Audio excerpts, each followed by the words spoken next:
Hello ખેડૂત મિત્રો, રાજકોટના મસાલા માર્કેટમાં તમારું સ્વાગત છે। આજે તારીખ 1 જૂન 2026 ને આપણે બજાર ભાવ જોઈએ। કાલે રવિવાર હતો, કાલે મંદી હતી અને આજે માર્કેટમાં તેજી બતાવે છે। આપણે કોથમીની બજાર જોઈ, જો આ કોથમી લાંબુ છે અને એનો આપણે બજાર ભાવ જોઈએ। શું નામ ભાઈ તમારું? વિક્રમભાઈ વિક્રમભાઈ ભાઈ નું નામ છે। આ કોથમીમાં શું ભાવ થાય છે? ₹50।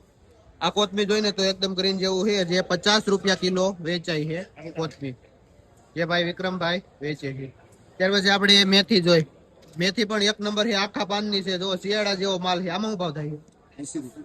આમાં જોઈને તો ₹80 કિલો વેચાય છે મેથી। આ જો અત્યારે એક નંબર ડુંગળી આવે છે, આમાં ₹60-70 કિલો વેચાય છે। નરેશભાઈ ડુંગળીનું વેચાણ કરે છે। આપણે પાલકમાં જોઈ તો દિવસે દિવસે થોડીક તેજી બતાવે છે, 1.5 થી લઈને ₹2 સુધી પૂરીઓ વેચાય છે। પાલકનું જે થોડું ભાવ વેચે છે બેડી વાળા ભરત, હાવ મંદી છે, ₹3 પૂરી।